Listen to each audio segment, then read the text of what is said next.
سلام، طاهری سفر هستم و با اخبار امروز جمعه 13 مارس همراه شما.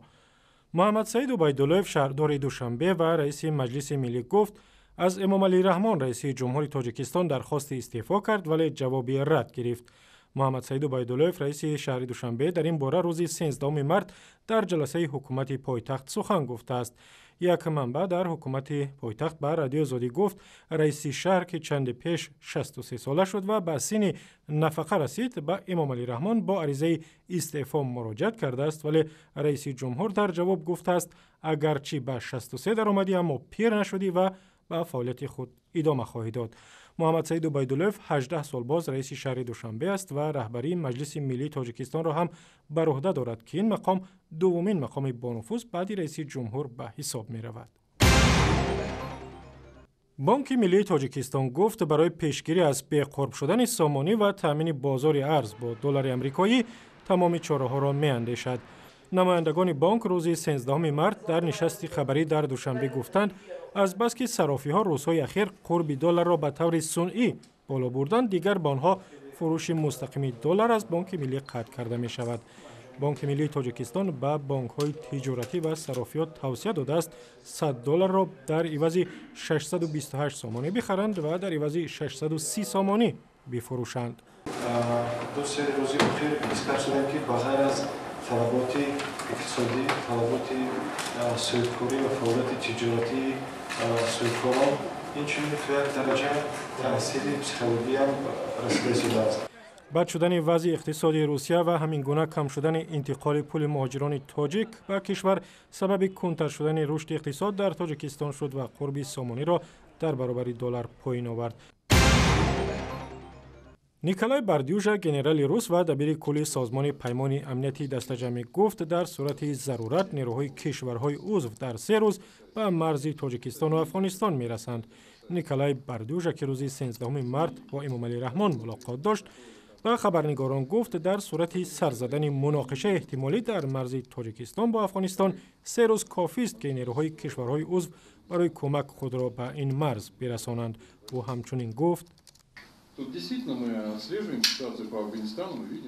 ما وضعیت را تحت نظارت قرار داده ایم. در مسئله افغانستان ما می‌بینیم که شماره گروه‌های مسلح زیاد شده است و از احتمال دور نیست که آنها کوشش عبور به کشورهای عضو سازمان پیمان امنیتی دسته‌جمعی در آسیای مرکزی را عملی کنند. نیکولای باردیوژا در ملاقاتش با امام علی رحمان اوضاع در منطقه و همین گونه مناقشه در دیگر گوشه‌های جهان به مثل خاورمیانه را بررسی کرده است. به سازمان پیمان امنیتی دسته‌جمعی تاجیکستان و روسیه، قزاقستان و قرقیزستان، بلاروس و ارمنستان شاملند. مفتشان دادستانی نظامی ختلان میگویند سبب‌های هلاکت یک سرباز جوان را تحقیق می‌کنند که روز 10 مارس در نتیجه مناقشه با هم خدمتش کشته شده است.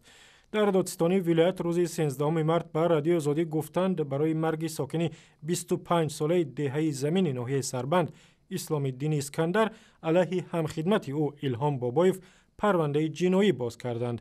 خویشاوندان سرباز کشته شده میگویند میخواهند به قاتل این جوان جزای سزاوار داده شود.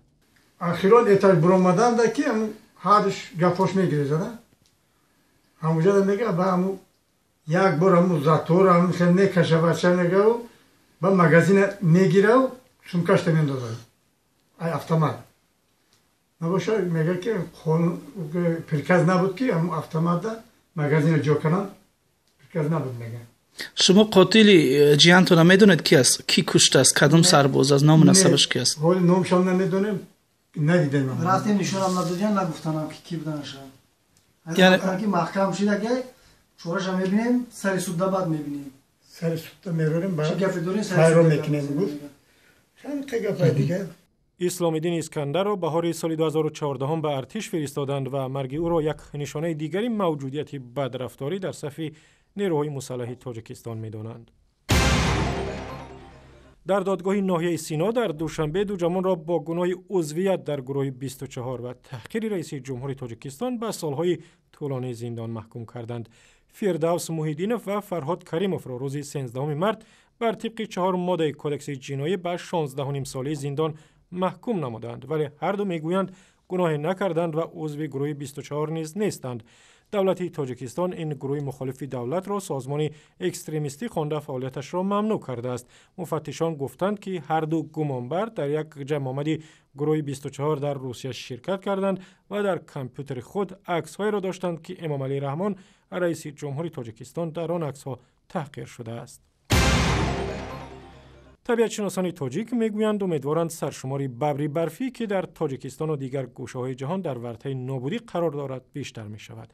در مناطق کوهستانی تاجیکستان به خصوص در پامیر تقریباً 400 ببری برفی سکونت دارد و چند پیش راهبلدان تاجیک یک جفت این جانور زیبا را به نوار گرفتند.